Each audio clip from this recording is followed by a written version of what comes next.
दीक्षांत समारोह छात्रों के शैक्षणिक जीवन में एक विशेष दिन है, क्योंकि अपने अपने चुने हुए क्षेत्रों में ज्ञान की समर्पित खोज के वर्षों बाद उन्हें अपनी कड़ी मेहनत से अर्जित शैक्षणिक उपाधि मिलती है। मैं आज ललित नारायण मिथिला विश्वविद्यालय दरभंगा के 11वें दीक्षांत समारोह के अवसर पर सभी डिग्री प्राप्तकर्ताओं को आपकी शानदार उपलब्धियों पर बधाई देता हूं और आपके उज्ज्वल भविष्य की कामना करता हूं। दीक्षांत समारोह का अनुभव स्नातक बन रहे बच्चों के माता पिता के लिए भी विशेष रूप से महत्वपूर्ण है।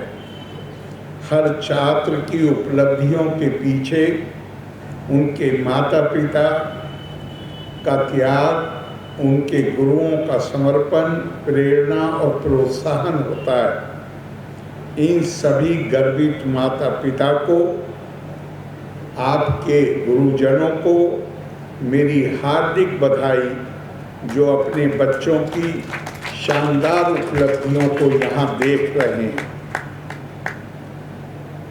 इस दीक्षांत समारोह के साथ ही आपकी औपचारिक, अभी हमारे कोठारी साहब बता रहे थे आपको कि शिक्षा की प्रक्रिया तो जीवन पर्यंत चलनी चाहिए। ये दीक्षांत है, शिक्षांत नहीं है। दीक्षांत है, इसका मतलब मुझे उम्मीद है आप इसका ज़रूर समझते होंगे। मतलब दीक्षांत का मतलब ये है, शिक्षा तो पूरे जीवन की प्रक्रिया। दीक्षांत का मतलब है कि गुरुओं का जो वरद हस्त आपके ऊपर था, जहाँ ज्ञान के साथ प्रशिक्षण भी हो रहा था, उसका आज अंत है। अब आपको अपने पैरों पर खड़े होकर, जैसे घोंसले में चिड़िया के बच्चे होते हैं, उस वक्त तक अपने माँ बाप की देखभाल में होते हैं जब तक उनके पंखों में ताकत नहीं आ जाती उड़ने के लिए। आज ये आपकी डिग्री आपके मन में ये विश्वास भर देगी कि अब आपके अंदर ताकत है। आप अपने परों की ताकत से, जो शिक्षा आपने यहाँ प्राप्त की है, प्रशिक्षण प्राप्त किया है, उसकी ताकत से आप खुद उड़ सकते हैं। तो मैं आपको एक बार फिर, हमारे यहाँ कहा भी गया है, तपा स्वाध्याय निरतम। ये अपने आप में तप कुछ और नहीं है, यही है कि जहाँ ये शिक्षा प्राप्ति की प्रक्रिया लगातार जीवन के अंतिम क्षण तक चलती रहनी चाहिए।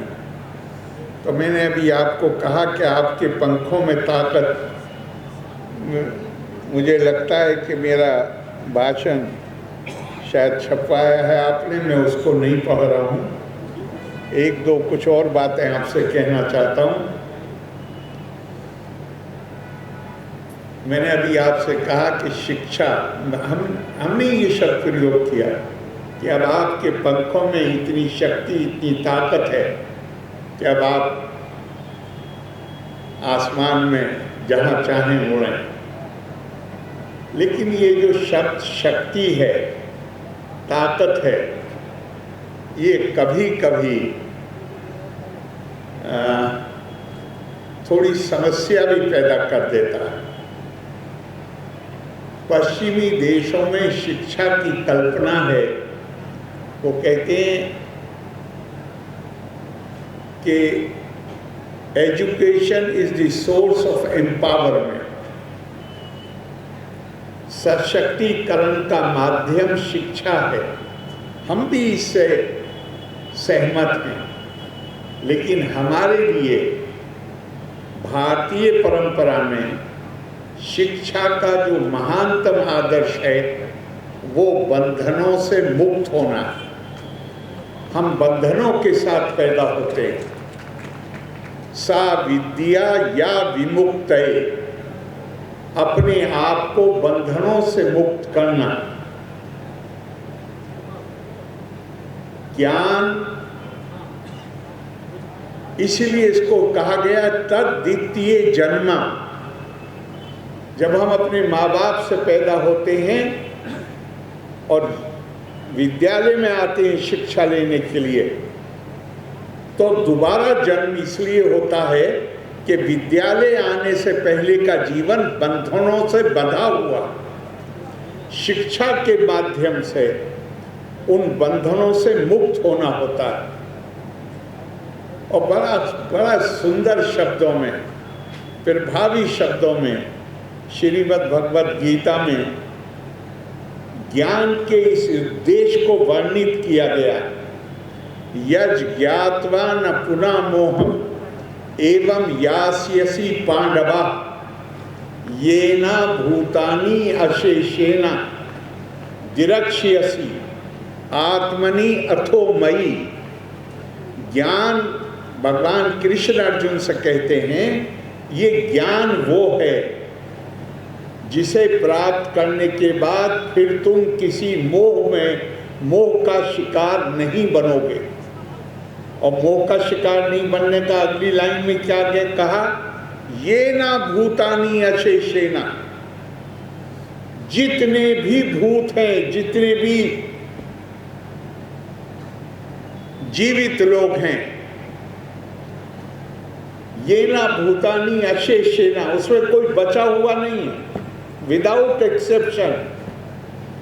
जब ये ज्ञान तुम्हें प्राप्त हो जाएगा, तुम बंधन से मुक्त हो जाओगे, तो तुम ये मेरा है, ये तेरा है, इस भावना से भी मुक्त हो जाओगे। फिर तुमको हर कोई अपना ही नजर आएगा, केवल अपना नहीं। द्रक्ष्यसि आत्मनि अथो मयि, तुम पहले अपनी आत्मा के विस्तार के रूप में उसको देखोगे। वो तुम हो, तत्त्वमसि। और फिर तुम ये देखोगे, अहम ब्रह्मास्मि अथो मयि। जिस तरह मैं तुम्हारे अंदर विद्यमान हूं, उसी तरह दूसरे के अंदर भी विद्यमान। दोनों के अंदर कोई अंतर नहीं। ताकत, शक्ति, हम ज्ञान के साथ साथ शक्ति के भी उपासक हैं, लेकिन कैसी शक्ति? उससे पहले मैं एक और बात कहता हूं कि विद्या का उद्देश्य, आज जो ग्रेजुएशन करके जा रहे हैं उनसे मैं खास तौर से ये विनती कर रहा हूं। हमारे यहाँ क्या बता, विद्या ददाति विनयम विनयाद याति पात्रतम पात्रत्वाम धनम आपनोति धनात् धर्मम ततो सुखम। अगर विद्या प्राप्त करने के बाद आदमी के अंदर विनय और विनम्रता की भावना नहीं जागती, तो फिर वो विद्या अपना उद्देश्य की पूर्ति नहीं कर रहे। जब विनम्रता, मैं एक बार दिल्ली में इंडिया इंटरनेशनल सेंटर में तिब्बतन कैलीग्राफी, तिब्बती भाषा को बड़ा सुंदर, उसकी कैलीग्राफी, उसको हाथ से लिखा जाता है, उसकी एक एग्जीबिशन थी। उन्होंने मुझे बुलाया उसके उद्घाटन के लिए, और जो उद्घाटन करता होता है उसको आमतौर से कोई भेंट दी जाती है। उन्होंने एक भेंट दी। घर मुझे, मैंने उनसे पूछा कि भाई आपने ये मुझे दिया है, इसका मुझे अर्थ तो बता दीजिए कि क्या है। तो उन्होंने कहा कि तिब्बत के एक महान भक्ति के कवि संत थे, उनकी कविता की एक लाइन है जिसका अर्थ ये है कि तुम अपनी विनम्रता में जितना झुकते चले जाओगे, प्रकृति तुम्हें उतना ही ऊंचा उठाती चली जाएगी। इसको कभी जीवन में याद रखिएगा। विनम्रता, विनय का भाव आपके लिए 100 बद्ध दरवाजों को खोल देगा। और हमारे यहाँ जो ये आध्यात्मिकता का, तो कहते हैं हमारी संस्कृति का आधार ही आध्यात्मिकता है। कोठारी साहब ने अभी कहा कि क्या हमने अपने साथ जुल्म किया है। हमने धर्म को रिलीजन के अर्थ में इस्तेमाल करना शुरू कर दिया। धर्म तो दायित्व है, कर्तव्य है। अमृत कोश में 18 उसके अनुवाद दिए हुए हैं, उसके अर्थ दिए हुए हैं।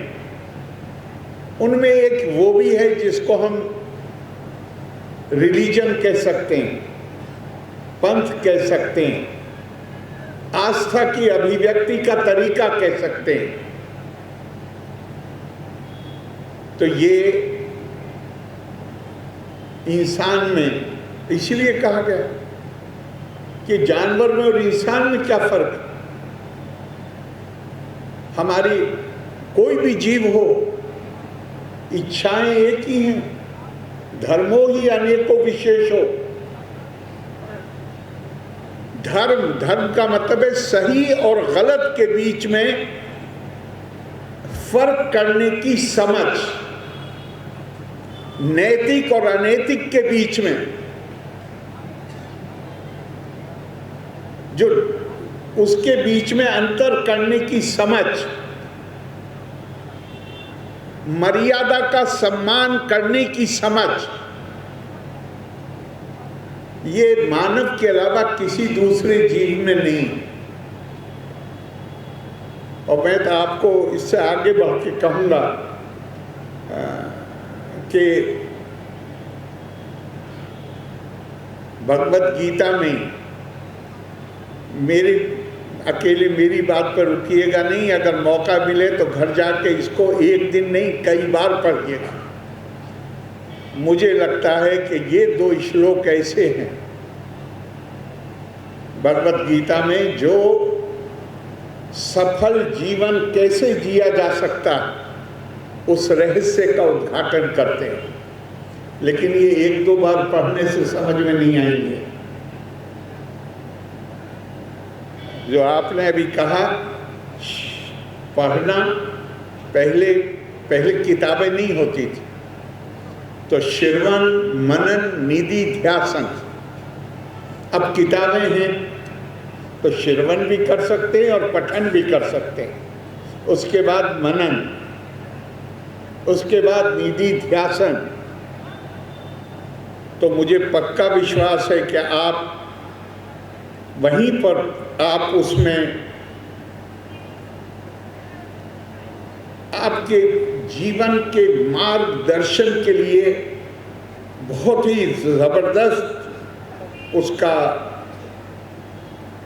असर पड़ेगा। मैं आपको बहुत हल्के हल्के से बताता हूं। उद्धरेत आत्मना आत्मानम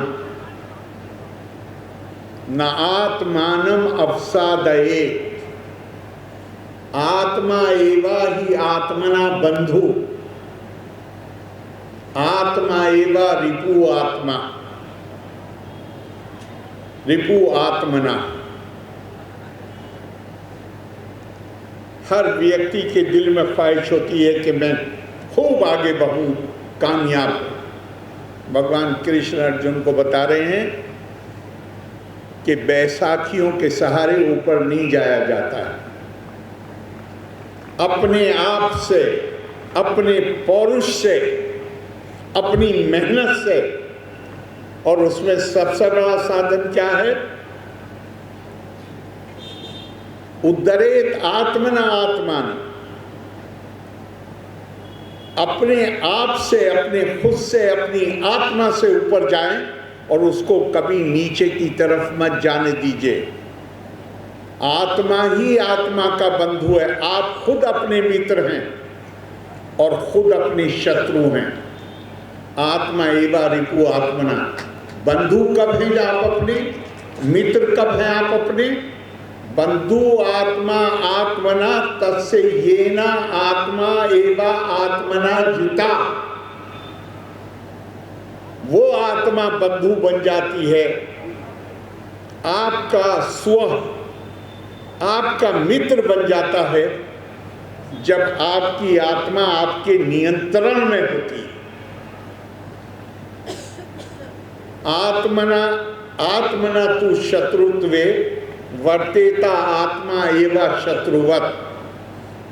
और ऐसा स्व, ऐसी आत्मा जिस पर आपका अपना नियंत्रण नहीं है, वो आपकी शत्रु बन जाती है। तो इससे सबक क्या निकला? सबक ये निकला कि जीवन में सबसे महत्वपूर्ण चीज कोई अगर है, मैंने पहले भी एक मीटिंग में कहा था कि केवल पुस्तकों से चरित्र का निर्माण नहीं होता, पुस्तकीय ज्ञान से अपने आप को प्रशिक्षित करना भी जरूरी होता है, अभ्यास करना जरूरी होता है। एक चीज को बार बार दोहराइए, वो आपके मानस में, आपके मस्तिष्क में रुक जाएगी। Knowledge is the daughter of repetition, एक पाश्चात्य चिंतक ने कहा है। तो सबसे बड़ी चीज हमारी परंपरा में क्या बताई गई है? आत्मनियंत्रण, आत्म संयम, मर्यादा का सम्मान, अपनी इच्छाओं को आजाद नहीं छोड़ना है। इच्छाएं पूरी करनी है, लेकिन मर्यादा की परिधि में रह, महत्वाकांक्षी होने में कोई बुराई नहीं, लेकिन मैं अपनी महत्वाकांक्षाओं को प्राप्त करने के लिए मर्यादा की सीमाओं को नहीं तोड़ूंगा। ऐसी महत्वाकांक्षा की कामयाबी, उसके अंदर स्थिरता होती है। लेकिन मैं मर्यादा की सीमाओं को तोड़ूं तो कोई दूसरा खड़ा हो जाएगा मेरे खिलाफ उन्हीं मर्यादाओं की सीमा को तोड़ने के लिए। तो इसका, ये जो मैंने अभी बात की आध्यात्मिकता की, उसी से ये निकलती है कि मैं अगर दूसरे के अंदर दिव्यता देख रहा हूँ तो मैं उसके पैर पे पैर कैसे रख सकता हूँ? मुझे तो मर्यादा का सम्मान करना पड़ेगा। और जब मेरे अंदर आत्मनियंत्रण नहीं होगा, मेरे अंदर अपनी इच्छाओं पर शक्ति पाने की, नियंत्रित करने की ताकत नहीं होगी, तो फिर हमारे यहाँ कहा गया है, साक्षरो विपरीतत्वे राक्षसो भवति ध्रुवम। जहाँ पर देखिए, दुनिया के इतिहास पर नजर डालिए, इस दुनिया को जितनी हानि पढ़े लिखे लोगों ने पहुंचाई है, उतनी बेपढ़े लिखों ने नहीं पहुंचाई। क्यों? क्योंकि उनके पास शिक्षा की, ज्ञान की ताकत होती है। अगर संस्कारों की कमी होगी ऐसे व्यक्ति के अंदर, तो वो विपरीत दिशा में चला जाता है। आज आप डिग्री लेके निकल रहे हैं, बहुत लोग, सब परिवार खुश होगा, मित्र खुश होंगे। बस एक ध्यान रखिएगा कि ये खुशी मद में नहीं बदलनी चाहिए। क्या सुंदर बात हमारी परंपरा में कही गई है, विद्या मदो धना मदो तृतीय अभिजनो मदा। विद्या भी नशा पैदा करती है, ज्ञान, धन भी नशा पैदा करता है। आदमी के किस कुल से आता है, मेरे पूर्वजों की क्या उपलब्धियां हैं, वो भी नशा पैदा करता है। एता मदा अवलिप्ता नाम, ये नशा किसको होता है? जो लघु बुद्धि के लोग, उनके अंदर विद्या, धन और कुल नशे का काम करते हैं। एता एवा सताम दमा। लेकिन यही विद्या, यही धन, यही कुल सात्विक प्रवृत्ति के आदमी के अंदर मद नहीं, दम पैदा करती है। दम का मतलब है मैं अपनी मुझे अपनी इच्छाओं को नियंत्रित रखना है। हर चीज जो मुझे अच्छी लगे, मुझे ये हक नहीं है कि मैं बढ़ के उसको छीनने की कोशिश करूं। नहीं, मेरे अंदर विनम्रता होनी चाहिए, मेरे अंदर दूसरों के सम्मान करने की भावना होनी चाहिए। और जितना अभी मैंने आपसे कहा वो तिब्बतन कैलीग्राफी के अंदर दिया, बिल्कुल मैं आपको ये ज्ञान की बात नहीं बता रहा हूँ, अपने जाती तजर्बे की बात भी बता रहा हूँ। विनम्रता में आप जितना झुकेंगे, ये सारा ब्रह्मांड मिल के कोशिश करता है आपको उतना ही ऊपर उठाने की। ये बुनियादी चीजें हैं जो हमारी परंपरा हमें, भारतीय संस्कृति, भारतीय परंपरा हमें सिखाती है। मैं आपको एक बार फिर, ये मिथिला की धरती है, यहाँ ये फोटो लगे हुए हैं राजा जनक से लेकर, और आखिर में मैं नहीं देख पा रहा हूँ किसका है। ये ज्ञान की धरती, ये आध्यात्मिकता की धरती। यहाँ पे जो पुस्तकें हमें बताती हैं, यहाँ पर जो संवाद हुए, आज तक उन रहस्यों को दुनिया जानने की कोशिश कर रही है। आपको इस यूनिवर्सिटी में, इतने मिथिला की इस यूनिवर्सिटी में आपको शिक्षा अर्जन का मौका मिला, ये अपने आप में सौभाग्य की बात है।